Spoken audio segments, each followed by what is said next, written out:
Hi guys, I'm Najiehah and I will be telling you for today. So now, let's just take a look at Fort Cornwallis. Let's go! One of Penang's most popular attractions is Fort Cornwallis, where it's located at the northwest coast of Penang. This impressive star-shaped structure is part of a colonial precinct and stand at the place where Captain Francis Light landed in 1786 to take possession of the island.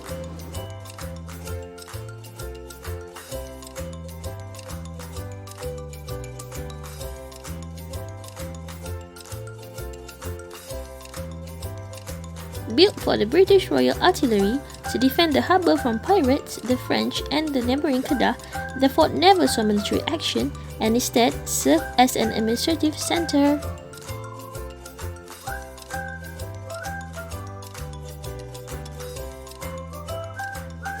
Much of the Fort Cornwallis is now a pleasant public park, while the bowels of the fort contains a museum, a handicraft and a souvenir shop, and an open-air amphitheatre where local music and dance festivals are frequently staged.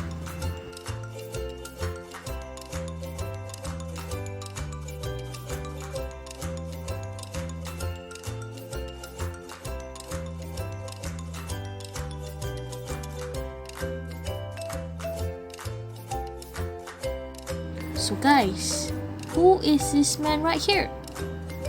Guess who it is? Yes, he is Captain Francis Light. He is the British explorer and the founder of British colony of Penang and its capital city of Georgetown in 1786.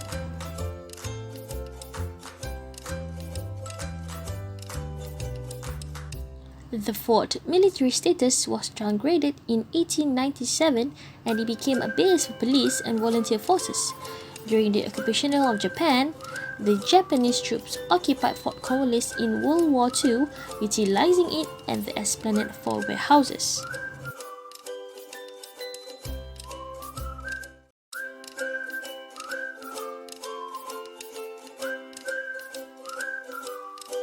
Guys, did you know that the fort was originally built by Nibong palm tree at that time?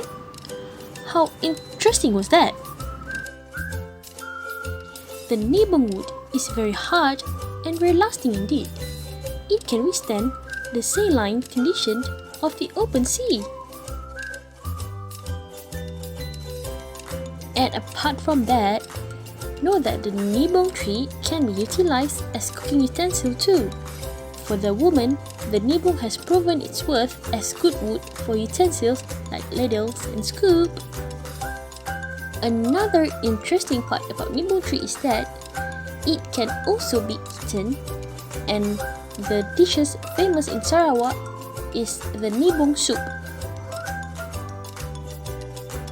Nearly 2 decades later, in the year 1804, during the Colonel R.T. Farquhar's term as the governor of Prince of Wales Island, or known as Penang Island, the Indian convict labourers rebuilt the fort using brick and stone. Fun fact! Guys, did you know that Fort Cornwallis is the largest standing fort in Malaysia, covering an area of 417.6 square feet? This fort is also famous for its wedding ceremonies. The chapel at Fort Cornwallis was built in the year 1799, and the first recorded marriage here took place that same year when John Simmons married Martina Roselles, which is Francis Light's widow. How cool is that? Have you ever wondered on why it's called Fort Cornwallis if the founder of it is Francis Light? Why is it not called Fort Francis Light or Fort Light?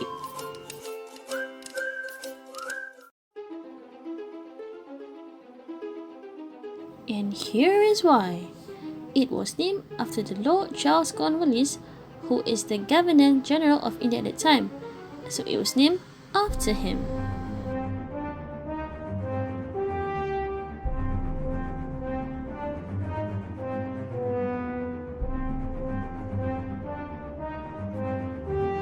The highlight of this fort is the cannon itself. and it was named as Sri Rambai. It was the 17th century Dutch cannon and it was the largest bronze cannon in Malaysia.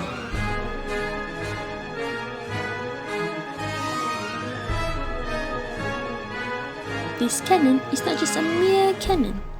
A story heard from the locals is that it helps to bestow fertility upon childless women, where they place flowers in its barrel and offer special prayers. Ooh, how creepy is that? And now, let's hop on the Sri Rambai journey. So firstly, the Dutch made this Sri Rambai in the year 1603, and 2 years later, it was given as a gift to the Sultan of Johor, where at that particular moment it was ruled by the Sultan Alauddin Riyad Shah III. How ironic, in the year 1610, Sultan Alauddin Riyad Shah III has a good relationship with the Portuguese, and this has made Sultan Iskandar Muda in Aceh mad. So in the year 1613, Sultan Iskandar Muda attacked Johor. As to that, the Aceh took possession of it, and it was kept for 182 years. In the year 1784, a war disrupted between Dutch and Selangor because Sultan Ibrahim at that time has helped his uncle, which is a Raja Haji Fisabilillah, fight against the Dutch. In the year 1785, Sultan Ibrahim fought back against the Dutch in Kuala Selangor and has gained the help from Sultan of Aceh, which is the Sultan Alauddin Muhammad Shah, and later was given to Sultan Ibrahim as a gift, which then later he used it as a weapon to chase the Dutch out. This cannon was made by the Dutch, and the same cannon was used to chase them out. How ironic is that? Last but not least, in the year 1871, Tengku Kudin, with the help of the British, has attacked Raja Mahdi in Kuala Selangor. From that attack, the British had took possession of the Sri Rambai and brought to Penang, and it stays here until today.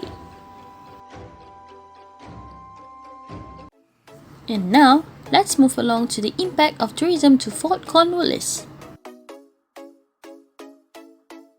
Apart from it being a tourist hotspot in Penang, the main impact for this is the economic return, in which is beneficial for both the fort and the state government itself. Economic return in which the fort can generate profit by leasing the area and also lease for special events such as celebration, festival, and many more.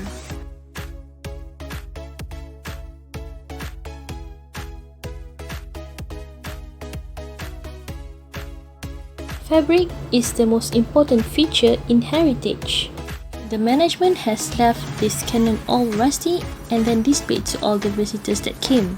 The rustiness can lead to the damage of the object itself. Apart from that, the rusty cannon can impact the health of the visitors. Plus, there is no warning signage from not touching the cannon, so it is advisable for the management to put some warning signage to prevent the visitors from touching it. Apart from that, broken tiles is also another issue, which will lead to visitors to trip over it, and it is advisable for the management to look over it too. Next, information is really crucial to enhance a better understanding for the tourists about the place. As for this case, this fort has a poor quality and unreadable sign regarding the information, and this will lead towards a lower delivery process of information to the tourists. It is advisable for the management to improve the quality in terms of the signs. Many tourists stated that this fort is quite a tourist trap, as it costs 20 ringgit, and it's not really cheap considering that there is still construction doing while visiting the place, and also there is no performances during the time. It is advisable for the management to not open for the public yet during the construction period, and the management has to look after this issue as it has been going on for several years already. Direction is an important feature in the interpretation process.